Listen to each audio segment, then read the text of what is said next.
네, 안녕하세요. 오늘은 주식 투자, 경제 분야에서 많이 나오는 72의 법칙에 대해서 이야기를 해보겠습니다.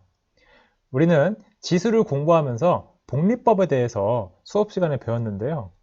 이 복리법이라는 것은 우리가 은행을 이용할 때 이자를 계산하는 가장 일반적인 방식이죠.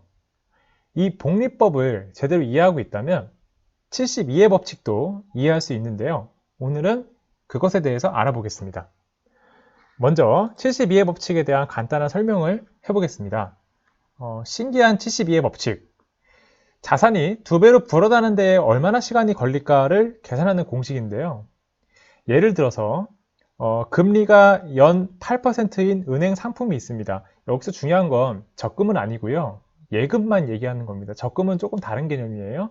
네, 돈을 그냥 넣고 1년 뒤에 1년마다 이자가 붙는 건데 그 붙는 방식을 복리로 적용한다면 72를 8로 나눈 숫자인 9년 뒤에는 돈이 두 배로 불어나 있을 것이다 라는 게 72의 법칙입니다. 어렵지 않죠? 자, 이번에는 그럼 거꾸로 응용을 해본다면은 내가 5년 안에 자산을 두 배로 늘리려면 연 이율이 몇 퍼센트인 걸 가입해야 될까라는 질문을 또 대답할 수 있는 거예요. 거꾸로 이번에는 71을 5년으로 나누면 14.4%가 나오는데 14.4%의 이율을 갖는 상품을 가입하면 내가 5년 안에 두 배가 된다. 그리고 3년 안에는 3으로 나눈 24%인 이율을 갖는 상품에 가입하면 자산이 두 배가 된다. 근데 이거는 말이 안 되죠. 현실적으로는 이런 상품은 없습니다. 그렇기 때문에 그냥 상상 속의 얘기일 뿐이죠. 실제 현실은 은행 예금 이자율이 4%일 때 4%도 많이 없어요. 사실 내 원금이 두 배가 되려면 18년이나 걸리네 하면서 이 친구가 한숨을 내고 있습니다. 이게 우리 젊은이들의 현실이죠. 네. 자, 그래서 선생님이 사전에서 72의 법칙의 설명이 어떻게 나와 있는지를 좀 갖고 왔는데요. 그냥 앞에 설명한 내용과 똑같습니다. 복리를 전제로 하는 것이 중요하고요. 자산이 두 배로 늘어났는데 걸리는 시간을 계산하는 건데 72를 연 이율로 나눠주면 된다. 예를 들어서 선생님이 얼마 전에 연 이율이 2%인 예금 상품에 하나 가입했거든요. 사실 2%도 많은 거예요. 요즘에는. 자, 아무튼 그거 그러면은 돈이 두 배가 되려면 선생님이 얼마나 기다려야 된다는 거예요? 36년 기다려야 된다는 겁니다. 36년 뒤면은 선생님 나이가 자, 그래서 그렇다면 오늘은 왜 72라는 숫자가 이런 기간을 계산해 줄 수 있을지에 대해서 간단하게만 보려고 합니다. 사실 이 부분의 내용은 여러분이 지수와 로그 그리고 극한의 쪽을 공부했다면 충분히 이해할 수 있거든요. 그래서 한번 설명을 해보겠습니다. 왜 72의 법칙이라는 게 나왔을까? 자, 먼저 이렇게 좀 설정을 해두고 시작을 하겠습니다. 자, 복리로 연 이율이 R이라고 합시다. 자, 퍼센트는 아니고요. 우리는 지금 이 계산을 할 때는 퍼센트로 계산하면 좀 복잡해지거든요. 그래서 연이율을 R이라는 값으로 이 값은 0과 1 사이에 있는 어떤 B를 나타내는 숫자로 표현하면 되겠습니다. 자, 그리고 내가 갖고 있는 현재 원금이 A1입니다. 됐습니까? 자, 그러면 이 돈이 두 배가 되는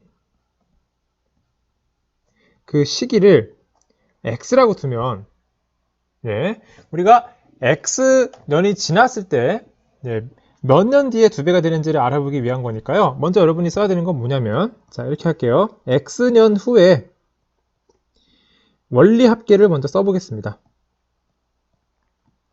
자, 우리는 지수를 공부했으면 거듭 제곱의 형태로 이것을 쓸 수 있는데요. 원금 A에다가 자, 1 더하기 R에 X번 곱한 것이 X년 후의 원리 합계입니다. 자, 그러면 두 배가 된다 그랬기 때문에 우리가 원하는 X는 어떤 걸 만족하는 거냐면요. A 곱하기 1 플러스 R의 X제곱이 2A가 되는 바로 이 X의 값을 구하는 게 우리의 목표입니다. 아시겠습니까? 자, 그럼 이것의 계산은 어떻게 할까요? 양변을 먼저 A로 나눠주시고요. 그러면 상용 로그를 씌워야겠죠? 자, 그래서 양변에 상용 로그를 씌워주겠습니다. 여기까지는 우리가 배웠던 지수와 로그로 충분히 계산할 수 있는 내용이에요. 자, 그러면 로그 1 플러스 R의 X제곱인데요. X는 앞으로 떨어지겠죠? 자, 그리고 이쪽은 로그 2가 됩니다. 자, 따라서 우리가 원하는 X의 값은요. 네, 로그 1 플러스 R분의 로그 2를 계산하시면 돼요. 그래서 이 R의 값은 연이유를 대입하면 되죠. 근데 아직까지도 70이라는 숫자는 안 나오고 있어요. 자, 그래서 여기서 조금 어렵습니다. 조금 어렵지만 요 내용이 좀 추가돼야 될 것 같습니다. 자, 우리가 이과로 넘어가서 배우는 이제 수학에서 이런 내용들을 배우는데요. 극한을 이용하면 첫 번째는요. 우리가 R이 0으로 가는 극한을 자, 이렇게 생긴 식에다가 취해주면요. 이 극한 값이 하나의 값으로 수렴하거든요. 네, 우리는 그 값을 2라는 기호로 씁니다. 네, 대략적으로 이 숫자의 값은 2.718로 이렇게 끝까지 가는 어떤 무리수의 값인데요.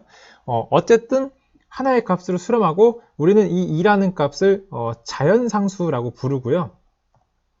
네, 이공계 수학에서는 이 자연상수 2는 굉장히 많이 다루죠.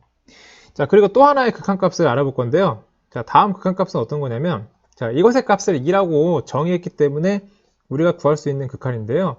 R분의 로그 1 플러스 R에 똑같이 R을 0으로 가는 극한을 취해주면요. 예, 이 값이 또 어떤 값으로 수렴합니다. 자, 얘는 어디로 수렴하냐면요. 자, 먼저 로그의 성질에 의해서 이 R분의 1은, 예, R분의 1이 로그 1 플러스 R에 곱해진 것과 같습니다. 그래서 이 R분의 1을 요 진수의 지수 자리로 올려줄 수 있죠. 자, 그렇게 되면 1 플러스 R의 R분의 1이 여기 위에과 아래과 똑같죠, 모양이. 자, 그래서 아까 뭐라 그랬냐면, 네, 이 값이 2로 수렴한다고 했잖아요. 그렇기 때문에, 예, 이 극한은 로그 2로 수렴합니다. 자, 그러면 요거는 이제 왜 썼냐면요. 잘 보세요. 자, 지금, 즉, R이 0에 한없이 가까워진다는 상황은 무슨 말이냐면, R이 충분히 작아진다는 얘기예요.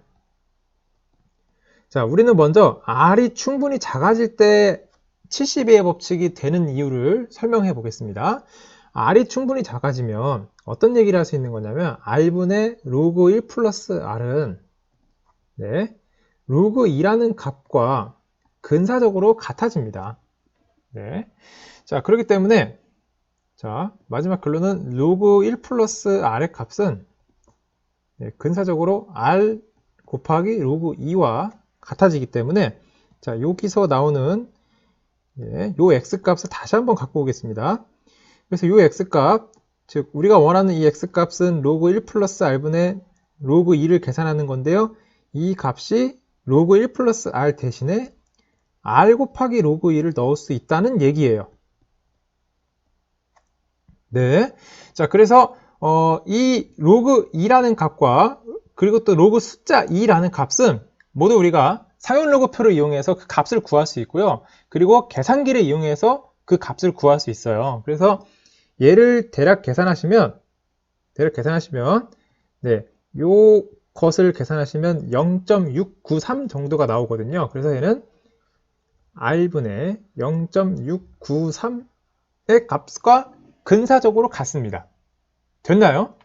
자, 그래서 2배가 되는 그 시기는요, 근사적으로 어떤 값과 같다는 거냐면, 네, 우리가 이 R을 이번에는 퍼센트로 바꾸자면, 네, 분자에는 100을 곱해줘야겠죠? 요렇게. 그래서 연이유를 R%라고 다시 돌아와서 부르자면은 69.3을 R로 나눈 값이 2배가 되는 식이란 얘기입니다. 근데 선생님, 72를 나눠야지 나온다고 하지 않았나요? 아까는? 네. 그런데 엄밀하게 얘기해서 지금 나오는 얘기는 R이 충분히 작을 때의 얘기였는데요. R이 충분히 작을 때는 이렇게 2배가 되는 시기를 R분의 69.3으로 구하는 게 더 정확해요. 그렇지만 R이 이제 좀 커질 수 있잖아요.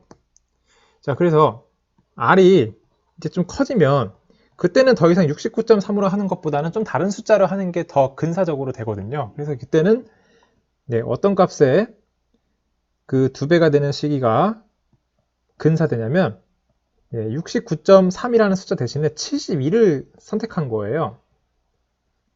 자, 왜 72를 선택했냐면 72는 69.3에 비해서 약수가 많기 때문에 비교적 계산했을 때 자연수로서 나오는 상황이 더 많죠. 예. 그리고 72라는 숫자가 다양한 아래값을 대입했을 때 오차가 최대한 적게 나오는 그런 수치이기 때문에 우리는 72가 나온 겁니다. 자, 이런 이유로 우리가 72의 법칙을 쓸 수 있었던 거고요. 그렇다면 숙제는 바로 이겁니다. 진짜 72의 법칙으로 계산하는 게 정확한 그 시기와 얼만큼이나 같을까? 자, 이것은 여러분이 배웠던 상용 로그와 그리고 지수 이야기를 이용해서 충분히 계산할 수 있거든요.